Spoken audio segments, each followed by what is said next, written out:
오늘 우리에게 주시는 하나님의 말씀은 출애굽기 13장 17절에서 22절까지 말씀입니다.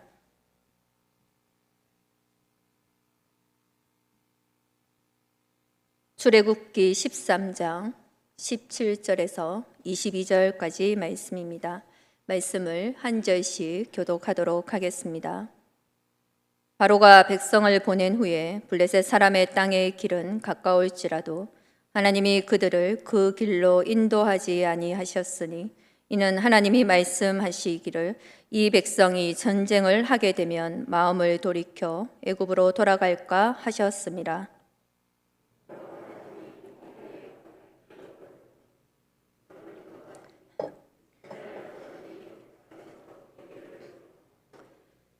모세가 요셉의 유고를 가졌으니 이는 요셉이 이스라엘 자손으로 단단히 맹세하여 하게 하여 이르기를 하나님이 반드시 너희를 찾아오시리니 너희는 내 유고를 여기서 가지고 나가라 하였음이더라.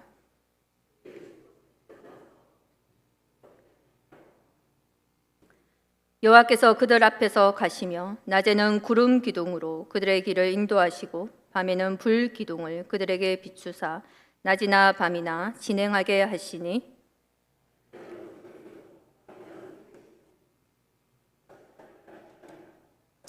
아멘. 여러분, 들꽃 이야기라는 책이 있습니다. 들꽃 이야기요. 그 책을 보면요, 우리 주변에서 흔히 볼 수 있는 잡초요, 잡초들의 생태를 관찰하고 그 의미를 해석한 책입니다. 그림도 그려져 있어서 한번 가볍게 읽어보면 좋을 책이에요. 근데 그 책에 까마중이라고 하는 풀에 대해서 설명을 하고 있는데요. 까마중. 이 여름철이면 작고 그리고 하얀 꽃이 예쁘게 피우고요. 그리고 열매가 그러니까 머루알 같은 까만 열매입니다. 그래서 까마중이라고 이름이 붙인 이 잡초인데요. 근데 이 풀에 대해서 이렇게 설명을 하고 있습니다. 까마중 역시 온대 열대에 걸쳐서 온 세계에 분포하고 있다. 독하고 잘난 것만 살아남을 것 같은 세상에 지치고 힘들 때 높은 곳만 올라다 보지 말고 발밑을 보자. 거기 자라는 소박하고 보잘것없는 풀들은 이미 세상을 이긴 풀들이다. 그래서 잡초를 보면 희망이 보인다. 그리고 또 이런 말도 있습니다. 잡초들은 구걸하지 않는다. 연대하여 황무지를 숲으로 뒤집는다. 여러분, 세상살이에 지치고 힘이 드신다면 일상생활에서, 지금은 어두우니까요, 일상생활에서 발밑에 있는 한번 잡초들을 보시기를 바랍니다. 하나님께서는 예수 그리스도를 통하여서 우리를 구원하여 주셨습니다. 그래서 우리가 어떤 사람이 되었을까요? 영생을 소유한 사람, 천국을 소유한 백성이 되었습니다. 근데 하나님의 구원의 계획은요, 거기서 끝나는 것이 아니다라는 사실입니다. 여러분, 하나님의 계획은요, 우리가 타락한 세상 속으로 들어가서 하나님의 거룩하신 성품을 드러내시기를 원하신다라는 것입니다. 황무지 같은 그런 세상을 하나님의 나라로 뒤집어내는 것이다. 엄청난 비전인 것이죠. 근데 복음서를 보면요, 예수님의 12 제자들 그리고 초대교회 성도들은 잡초와 같은 인생들이었다라는 것입니다. 보잘것없는 지위나 직업이나 형편을 가진 사람들이었다라는 것이죠. 비주류 인생 혹은 밑바닥 인생이다라고 그렇게도 말을 할 수 있겠습니다. 그러나 그들은 잡초 같은 생명력으로 살아가고 있었다라는 것이죠. 그들은 유대인들과 또 로마 정부로부터 찌밟히고 또 찌밟혔지만 강력한 생명력으로 살아남았다라는 것입니다. 핍박과 순교가 찾아왔지만 굴하지 않고 도리어 그것 때문에 복음은 더 널리 퍼져나갔다라고 하는 사실이지요. 그래서 결국 어떻게 되었습니까? 예수 그리스도의 생명의 능력으로 세상을 뒤집어냈다라는 것입니다. 여러분, 우리가 사는 세상 참 거칠게 느껴지시나요? 그리고 그 거친 세상을 살아가고 있는 나 자신을 그 세상에 비추어 보면은 난 너무나 연약하고 또 너무나 나 자신은 부족하다 하는 것을 우리는 스스로 느끼게 됩니다. 그래서 많은 그리스도인들이 세상 속에서 그냥 살아남는 것만 해도 다행이다, 그런 마음을 가지고 살아가는 것 같습니다. 하나님께서 거룩한 비전을 보여주셨음에도 불구하고요, 그냥 이 세상에서 근근히 살아가는, 정말 생존을 목표로 하는 사람들이 참 많이 있는 것 같습니다. 그러나 하나님께서는 우리가 잡초와 같은 생명력을 가진 그리스도인으로 거듭나기를 원하신다라는 것입니다. 우리가 세상을 뒤집어내는 그리스도인들로 살아가기를 원하신다라는 것이죠. 여러분, 오늘 본문 말씀은요, 이스라엘의 백성들이 출애굽할 때의 이야기입니다. 하나님께서는 이스라엘의 백성들이 애굽 땅에서 노예 생활로 고통당하는 것을 보시고 모세라고 하는 탁월한 지도자를 보내주셨습니다. 그래서 그 모세로 하여금 이 이스라엘의 백성들을 애굽 땅에서 구출해 주셨죠. 여러분, 이스라엘의 백성들이 애굽에서 나올 때 어떤 기대, 어떤 소망이 있었을까요? 이제 고생 끝이구나. 이제는 행복이 시작이 되었구나. 말 그대로 고생 끝, 행복 시작. 이런 기대, 이러한 소망이 있었을 것입니다.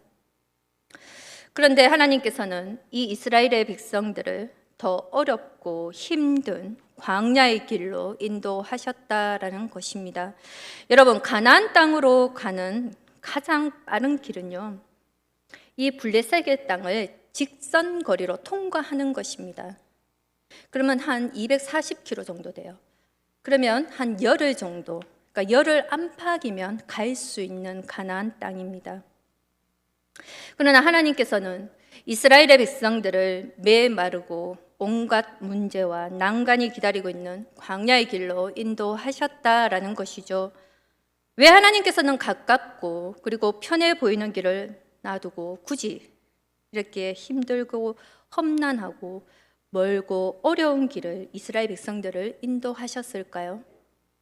오늘 그 내용이, 그 이유가 17절에 나옵니다. 오늘 본문 17절에 보면요, 바로가 백성을 보낸 후에 블레셋 사람의 땅의 길은 가까울지라도 하나님이 그들을 그 길로 인도하지 아니하셨으니 이는 하나님이 말씀하시기를 이 백성이 전쟁을 하게 되면 마음을 돌이켜 애굽으로 돌아갈까 하셨습니다. 블레셋 땅으로 통과해서 가는 그 길은 가까운 길이기는 하지만 그렇다고 그냥 지나갈 수 있는 길은 아니다라는 것이죠. 필히 이 블레셋 사람들과 전쟁을 할 수밖에 없다라는 거예요. 그러면 갑작스럽게 준비되지 않는 상태에서 블레셋 사람들과의 전쟁을 하게 되면 말 그대로 마음이 쫄아들어 버리는 거죠. 그러면 자신들이 종살이 하던 애굽 땅으로 돌아가려고 할 것이 너무나도 뻔했다라는 것입니다. 그래서 하나님께서는 그들을 광야의 길로 인도하셨습니다. 그러니까 갑작스러운 전쟁을 담당하기에는 이스라엘의 백성들이 너무나 준비가 안 돼 있었고 그리고 그들의 처지가 너무나도 연약했다라는 것이죠. 하나님께서는 이스라엘의 백성들이 가나안 땅에 들어가기 전에 그래서 그들의 체질을 변화시켜 주시기를 원하셨다라는 것입니다. 그래서 그 훈련의 장소가 바로 광야라고 하는 장소다라는 것이죠. 여러분, 우리는 모든 것이 적절하게 갖추어진 그런 환경을 원합니다. 멋지고 그리고 아름다워지기를 원하는 것이죠. 그리고 다른 사람들이 나를 주목해주고 인정해주고 칭찬해주기를 바랍니다. 말하자면 온실 속의 화초가 아름다운 꽃이 되기를 바라고 있다는 것과 같다라는 것이죠. 그러나 하나님께서는 저와 여러분으로 하여금 잡초와 같은 생명력을 가지게 하시기 위해서 광야와 같은 환경을 허락하여 주신다라는 것입니다. 물론 이 광야라고 하는 환경이 우리를 자동적으로, 그래서 잡초와 같은 생명력을 가진 사람으로 만들어내는 것은 아니지만 그렇게 훈련받을 수 있는 그런 환경을 제공한다라는 것은 분명한 사실이다라는 것입니다. 그렇다면 우리가 광야의 길을 걸으면서요, 하나님께서는 그래서 우리가 그 광야에서 무엇을 배우고 또 어떻게 훈련되기를 바라고 계실까요?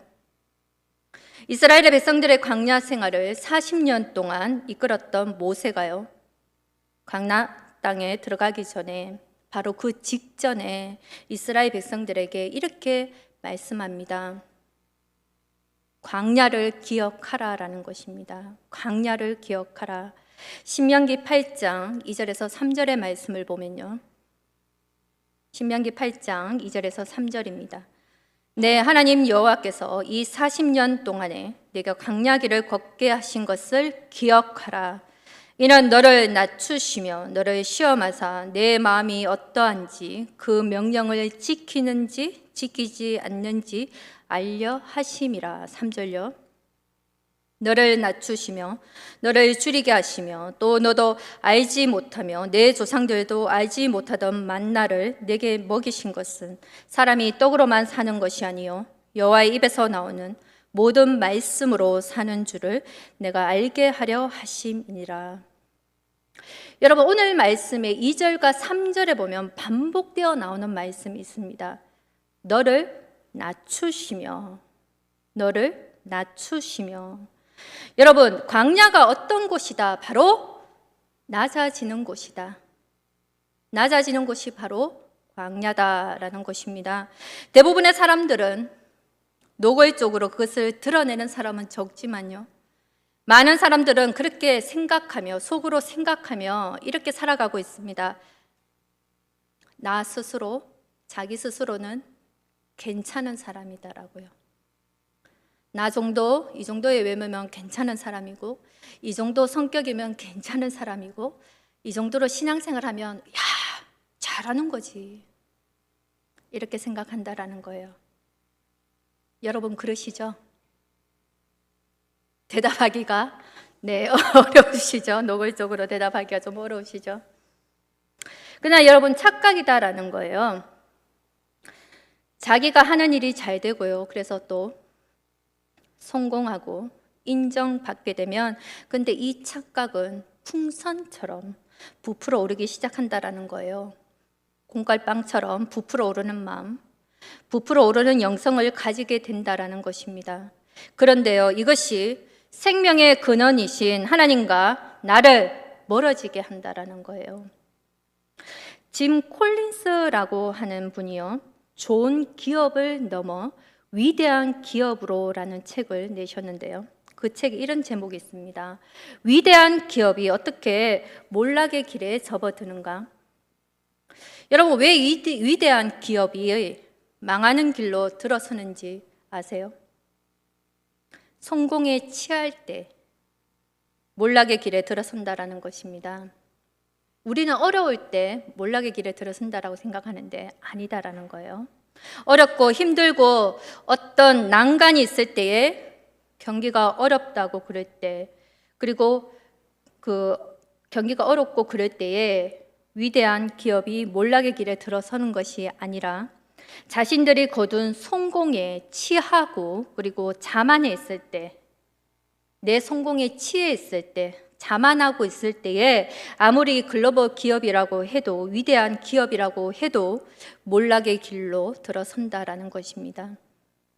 여러분, 세상의 기업도 자만하면요 몰락의 길에 접어들진데, 우리 예수 믿는 사람들이 자만하면요, 우리 그리스도인들의 삶이 몰락의 길로 접어드는 것은 어떻게 보면 분명한 이치가 아니겠습니까? 그리스도인들에게, 예수 믿는 사람들에게 몰락의 길은 그렇다면 무엇일까요? 가난해지는 것입니까? 실패하는 것입니까? 우리가 몰락하는 것은 생명이신 하나님과 멀어지는 것이다라는 것입니다. 자신의 이름으로, 자신의 힘으로 무엇인가를 할 수 있다라고 믿기 때문에, 그리고 자신의 힘으로 삶을 지탱해 나가고 꾸려 나갈 수 있다라고 생각하기 때문에 하나님으로부터 멀어지기 시작한다라는 거예요. 그런데요, 광야는 자아가 깨지고 이 자만심이라고 하는 독소가 빠져나가는 그런 장소다라는 것입니다. 부풀어 오르는 마음이 꺼지고요. 그리고 우리의 모습을 있는 그대로 거의 가깝게 실체를 바라보게 할 수 있는 곳, 그것이 바로 광야다라는 것입니다. 하나님은 이스라엘의 백성들을 홍해가 가로막혀 있는 광야로 인도하셨죠. 앞으로 갈 수도 뒤로 갈 수도 없는 사면 초가의 상태입니다. 그런데 어떻게 우리 주님이 하셨습니까? 하나님께서는 그 바다를 쫙 하고 가르시고 마른 땅으로 그들을 걷게 하셨고요. 뒤를 따르고 있는 그 애굽의 그 모든 군대를 바다에 수장시켜 버리셨습니다. 그러면서 이스라엘의 백성들을 구원시켜 주셨어요. 여러분, 우리가 이 말씀을 읽을 때 그냥 글로 읽으니까요, 그렇게 크게 감동이 되지 않아요. 하지만 우리가 영화나, 그리고 여러분들이 그 현장에 있었다라고 한번 상상해 보십시오. 하나님께서 바다를 쫙 가르시고요, 여러분들이 그 바다를 마른 땅으로 지금 걸어가고 있는 것입니다. 내가 그 구원의 현장에 내가 있는 것입니다. 여러분, 그 구원의 감격이 얼마나 놀라웠을까요? 이스라엘 백성들도 그 구원의 감격이 너무나 벅차서 하나님을 찬양하며 춤추며 노래하였습니다. 출애굽기 15장 2절 말씀을 보면요, 이렇게 하나님을 찬양하고 있습니다. 여호와는 나의 힘이시요 노래시며 나의 구원이시로다. 그는 나의 하나님이시니 내가 그를 찬송할 것이요 내 아버지의 하나님이시니 내가 그를 높이리로다. 여러분, 대단한 찬양입니다. 대단한 찬양이에요. 근데 이렇게 하나님을 높여 찬양했던 이스라엘의 백성들이 그 뒤에 어떻게 행동했을까요? 3일 동안 길을 걸으면서, 사망의 길을 걸어가면서 마실 물을 얻지 못했습니다. 하루만 가면 마실 물이 있을 거야. 그래, 또 하루만 더 참고 가면 또 분명히 물이 있을 거야. 아니, 한 번만, 조금만 더 가면 물이 있을 거야. 그런데 3일을 걸어가는데도 마실 물을 구하지 못하자 그 앞에, 홍해 앞에서 자신들을 구원해 주신 그 하나님에 대한 감사와 찬양이 다 사라졌고요, 인내심의 바닥이 드러나게 되었다라는 것입니다. 그리고 마라에서 물을 만나 그것을 허겁지겁 마셨지만 그것은 쓴물이라 그것을 토해낼 수밖에 없는 지경에 도달하자 그들이 어떻게 합니까? 폭발해버리고 말았습니다. 모세를 향하여 원망과 불평을 쏟아내기 시작하는 것입니다. 여러분, 이스라엘의 백성들이 원래는 믿음이 좋은 사람이었는데 그 인격 가운데 감사와 찬양하는 마음이 너무나도 충만했는데, 근데 상황이 어려워지니까, 상황이 너무나도 어려우니까 불평을 하게 된 것일까요? 그렇지 않다라는 것입니다. 원래 그들 마음속에 그 실체가 그 어려운 환경을 통해서 그대로 드러난 것이다라는 것이죠. 그들 마음에 있는 불순종과 불신앙, 그리고 습관적인 두려움과 염려, 또 불평하는 이 마음, 이 노예 근성이 아주 어려운 환경을 통해서, 어려운 환경을 만나시니까 그냥 본색을 드러내고 실체를 드러냈다라는 것뿐입니다. 여러분, 내 실체를, 자기의 실체를 확인하는 거 어떨까요? 적나라하게 나를 알아가는 거요. 과연 기분 좋은 일은 아닙니다. 그리고 마음이 아픈 일일 수도 있지만 사실은 자기 실체를 정확하게 알고 사는 거, 그 엄청난 하나님의 축복이다라는 것입니다. 여러분, 여름날에 가끔 먹구름이 태양을 가릴 때가 있습니다. 태양이라고 하는 분명한 실체가 있는데 그 먹구름 때문에 그 실체가 잘 보이지 않는 경험 한번 해보셨는지 모르겠어요. 근데 이걸요, 하나님이 정말 여러분들이 하나님은 살아 계신다라고 믿습니까? 하나님은 분명한 실체다. 하나님은 분명히 살아계신 하나님은 실체이다라고 믿으십니까? 그런데요, 왜 우리의 눈에는 하나님이 보이지 않고 왜 하나님이 만져지지 않을까요?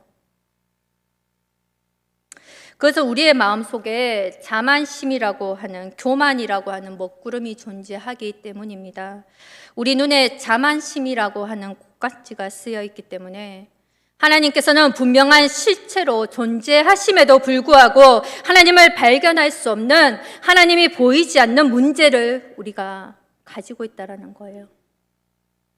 그러나 광야에 혹독한 길을 걸어가면서 이 자만심의 먹구름이 사라지기 시작하면 내가 아무것도 아니구나, 나 괜찮은 사람이 아니라 나 아무것도 아니구나, 이걸 깨닫게 된다는 거예요. 여러분, 이 진리를 깨닫게 되면 그때부터 하나님이 보이기 시작한다는 것입니다. 그래서 광야라는 것이 어떠한 곳일까요? 하나님을 발견하는 장소이고 또 살아계신 하나님을 의지하는 방법을 배우는 장소가 바로 광야다라는 것입니다. 여러분, 외아들을 둔 부부가 있었습니다. 어느 날 아빠가 이 아이와 어떤 약속을 했는데 이 아이가 약속을 지키지를 않았어요. 그래서 아빠가 이 아이에게 경고를 합니다. 너 다음번에도 아빠와의 약속을 어기면 너 추운 다락방으로 보낼 테니까 알아서 해. 근데 이 아이가 약속을 엄청 잘 지켰을까요? 그래서? 그렇지 않죠. 얼마 지나지 않아서 아빠와의 약속을 어기고요, 잘못된 행동을 하기 시작하였습니다. 그래서 아빠가 약속대로 이 외아들을 다락방에 보냈어요. 추운 겨울날이었는데 부부의 마음이 막 아픈 것입니다. 근데 아내는 이 남편이 아파하는 마음, 안타까운 마음을 이해하고서 남편에게 이렇게 이야기를 합니다. 당신 마음은 아프겠지만 지금 그 애를 다락방에서 데려오면 그 애는 이제 당신의 말을 더 이상 듣지 않을 거예요. 아내의 말을 들은 남편이 말을 합니다. 당신 말이 옳아. 그렇지만 지금 그 아이가 얼마나 춥고 그리고 무서울까? 그래서 결국 이 아빠가 일어나서 다락방으로 갔습니다. 다락방에 가니 추워서 웅크리고 그리고 눈물을 흘리고 자고 있는 아이의 옆에 누워서 아이에게 팔베개를 해주고요, 그리고 자신의 따뜻한 체온으로 이 아이를 녹여주었습니다.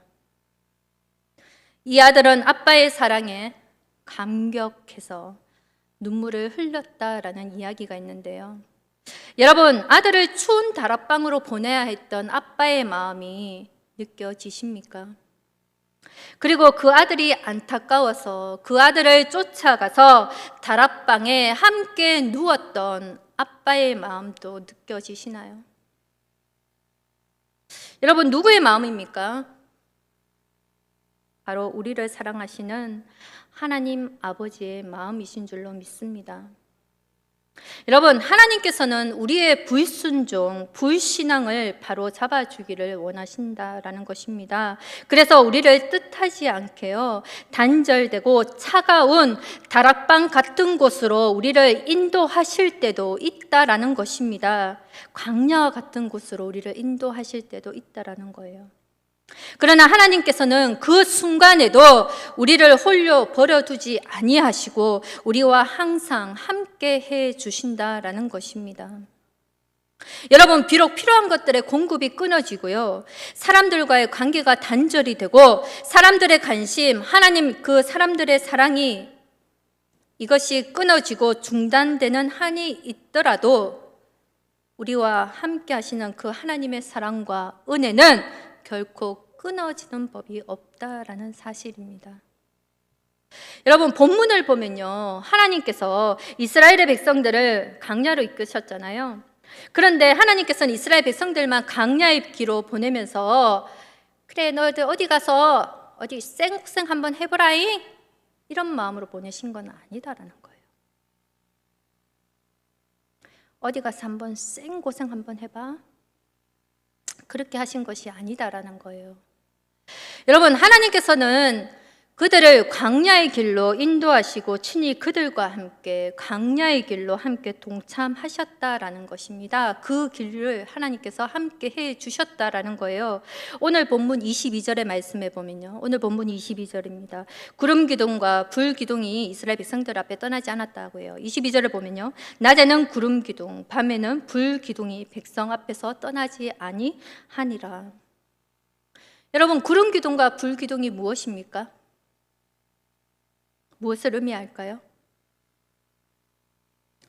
그는 하나님의 임재를 상징하는 것이라는 것이죠. 하나님의 임재를 상징하는 것. 하나님이 지금 여기 계신다라는 것을 의미한다라는 거예요. 하나님이 우리와 함께 하신다, 그런 의미예요. 여러분, 그러니까 하나님께서 광야의 생활을 하는 이스라엘 백성들과 항상 함께 해 주셨고 하는 이 말씀을 우리가 구름 기둥과 불 기둥으로 알 수 있다라는 것이죠. 여러분, 광야는 춥고요, 배도 고프고요, 외롭고 위험스러운 곳입니다. 장애와 난간이 증비한 곳이고 그것을 우리가 광야라고 부르죠. 근데 하나님께서는 그 척박하고 어려운 광야의 길 가운데서 이스라엘의 백성들을 그런데 만나 주셨다라는 거예요. 하나님께서 만나 주셨다. 홍해가 앞을 가로막고 있어서 앞으로도 갈 수가 없고 뒤로도 갈 수 없는 사면초가 어떻게 해야 할지 난감한 처지에 있을 때, 두렵고 불안한 처지에 있을 때에 하나님께서는 홍해를 갈라주셨고 그 홍해를 통하여서 하나님께서는 만나 주셨다라는 것입니다.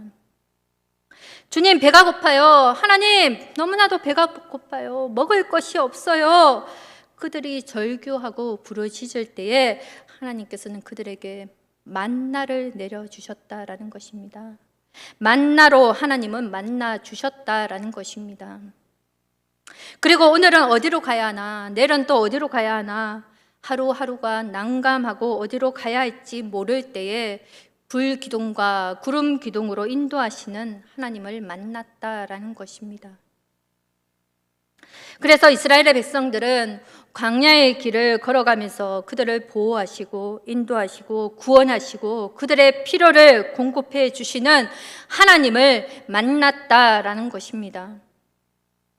사랑하는 여러분, 이스라엘의 백성들은 자신들의 힘으로는 아무것도 할 수 없는 광야의 길에서 하나님을 만났다라는 거예요. 자신의 능력으로는 쌀 한 톨이라도 얻을 수 없는, 빵 조각 하나라도 얻을 수 없는 그런 광야의 길에서 하나님을 만났습니다. 그리고 사방을 둘러보아도 아무것도 볼 수 없고 기대할 것이 없는 이 광야의 한복판에서 하나님을 만났다라는 거예요. 그런데요, 이런 생각이 들 수도 있어요. 하나님, 꼭 어려울 때만 하나님을 만날 수가 있는 것입니까?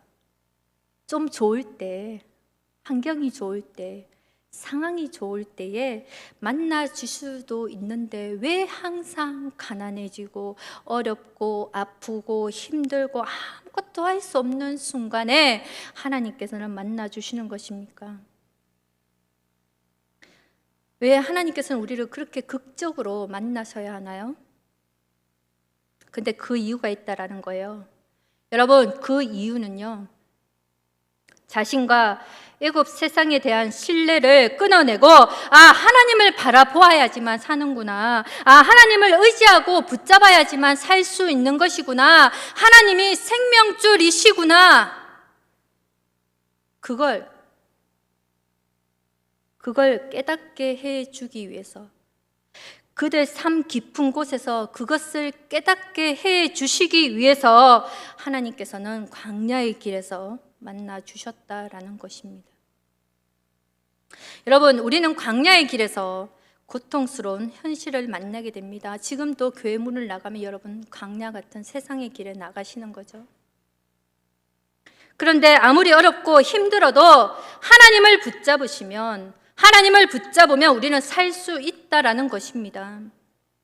여러분, 사방이 막혀 있는 것 같은데요, 하나님을 바라보시면, 십자가를 바라보시면 살 수 있다라는 거예요. 내일은 어떻게 될지 모르는 막막한 상황 가운데도 생명이신 하나님을 붙잡으면 살 길을 우리가 찾을 수가 있다라는 것입니다.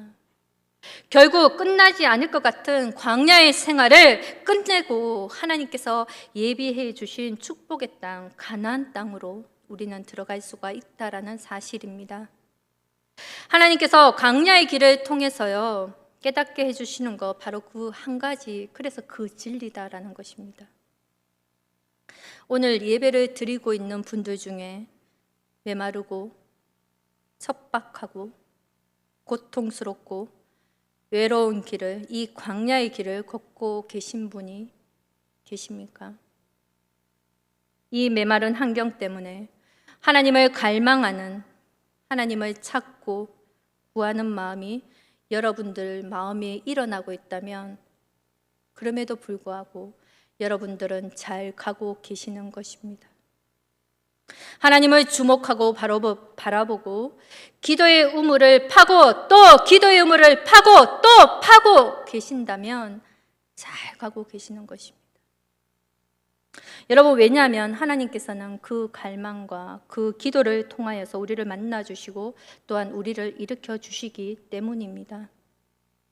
여러분, 근데 혹시나 그런데요, 또한 이러한 마음 가지고 계시는 분 계십니까? 근데 하나님 언제까지입니까? 하나님 언제까지요? 도대체 언제까지 제가 가야 합니까? 앞이 보이지 않습니다. 기도해 보았지만 아무 소용이 없습니다. 그런 마음이, 답답한 마음이 있을지라도 기도하셔야 한다라는 것입니다. 여러분, 다시 한번 기도할 수 있기를 바랍니다. 광야와 같은 환경 속에 있어도 주님을 갈망하는 마음이 있다면 그것은 축복입니다. 그 갈망하는 마음이 결국은 우리의 영혼과 그리고 삶을 푸른 초장으로 만들어 주시기 때문입니다.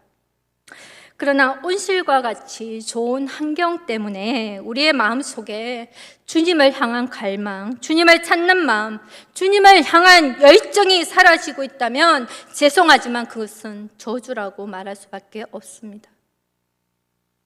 왜냐하면 그것 때문에 나의 영혼과 삶이 결국은 사막과 같이 황폐해지게 될 것이기 때문입니다.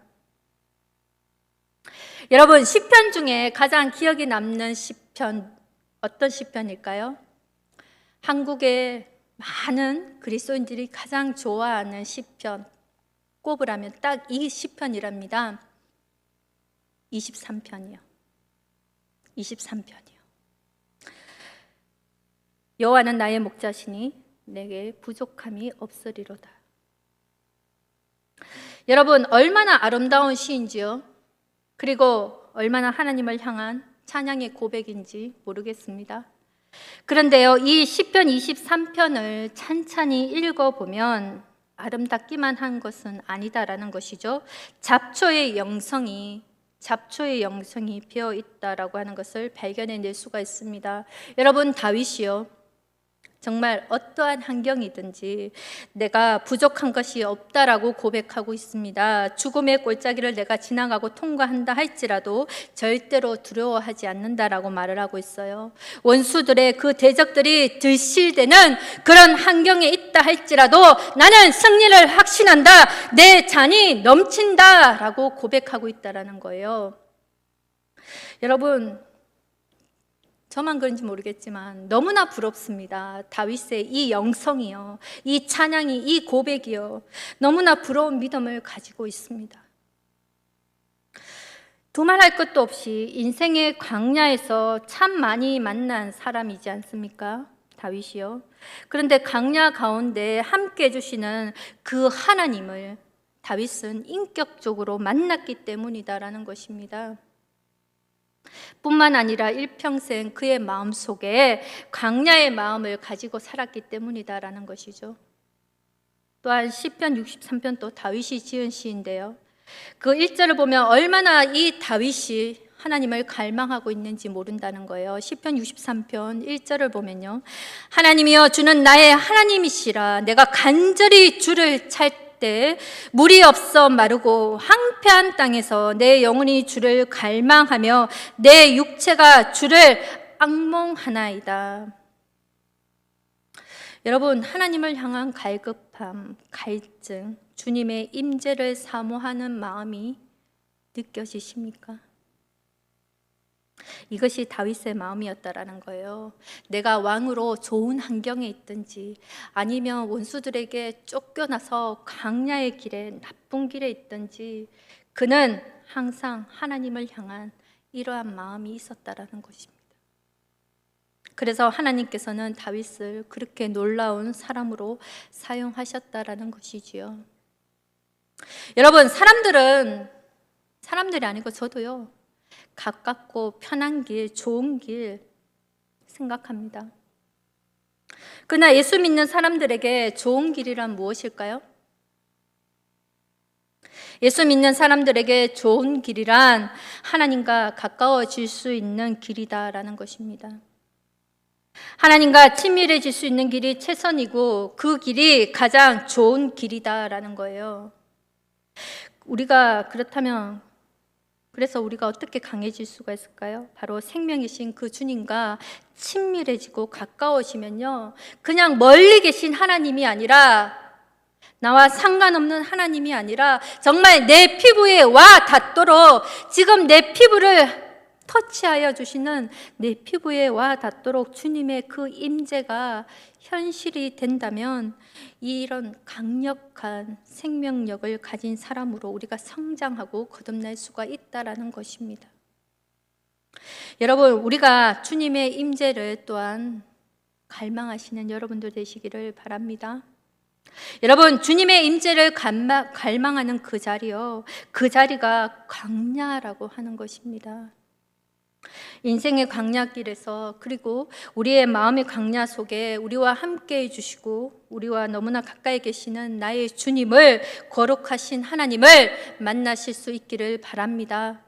그래서요, 정말 하나님 한 분만으로 만족하고 또한 의지하고 바라보심으로 잡초의 영성 같은 강력한 생명력을 가진 그리스도인들로 거듭나시기를 주님의 이름으로 축복합니다. 기도하겠습니다. 주님, 하나님이 허락하신 광야의 길이라면 내가 이 길을 받아들일 수 있도록 역사하여 주시옵소서. 아무것도 보이지 않아도 주님만 바라보게 하여 주시옵소서. 아무것도 의지할 것이 없으니 주님을 붙잡고 의지할 수 있는 힘을 불어넣어 주시옵소서. 주님, 갈망하게 하여 주시옵소서. 이 광야에서 정말 내가 죽고 예수의 생명으로 사는 축복의 자림을 믿고 기도하는 자가 되게 하여 주시옵소서라고요. 그리고 목사님을 위해서, 교회와 교회학교와 나라와 아픈 하늘들과 선교사님들을 위해서, 그리고 각자의 기도 제목을 가지고 주여 한번 부르고 간절히 기도하도록 하겠습니다. 주여! 아버지 하나님, 광야의 길이 너무나 어렵게 느껴집니다. 힘들고 지치고 낙심이 됩니다. 그러나 하나님이 허락하신 광야의 길이라면, 주님이 주신 광야의 길이라면 내가 받아들일 수 있도록 주여 역사하여 주시옵소서. 주님의 임재를 경험하는 자리가 되게 하여 주시고 하나님을 만나는 은혜의 자리가 되게 하여 주시옵소서. 아버지 하나님, 지금은 아무것도 보이지 않고 아버지 하나님, 오로지 벽밖에 없습니다. 앞으로 갈 수도 뒤로 갈 수도, 아버지 하나님, 앞이 옆이 다 막혀 있는 것 같습니다. 오직 주님만 바라보게 하여 주시옵소서. 아무것도 의지할 것이 없으니 주님만 붙잡고 의지할 수 힘을 저에게도 불어넣어 주시옵소서. 아버지 하나님, 이 시간 주님을 갈망하는 자가 되게 하여 주시옵소서. 아버지 하나님, 기도함으로 아버지를 만날 수 있는 아버지 하나님 은혜를 더하여 주시옵소서.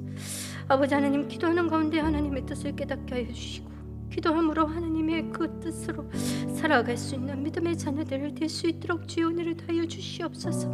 주님, 이 강야에 주저앉아 있지 않도록 주님 도와주시옵소서. 비록 연약하고 나약하지만 연약한 무릎을 세워